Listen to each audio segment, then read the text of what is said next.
May tanong ang isa nating subscriber, tinanggal daw siya sa trabaho actual dahil tanong lang daw siya tungkol sa kung bakit hindi siya kasali sa payroll ng 13th month pay.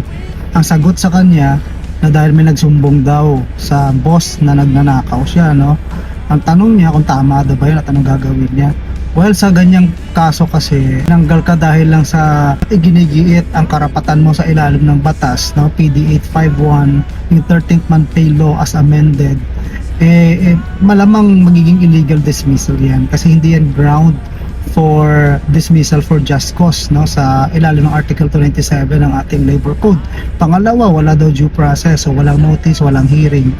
Kaya may papayo ko sa iyo, pumunta ka na sa Senate and make sure na ikaw nga ay actual na tinanggal o may patunay ka, ready ka kasi siyempre ang unang tatanungin dyan, anong patunay mo na tinanggal ka na kasi baka i-deny lang. Sana makatulong sa ito.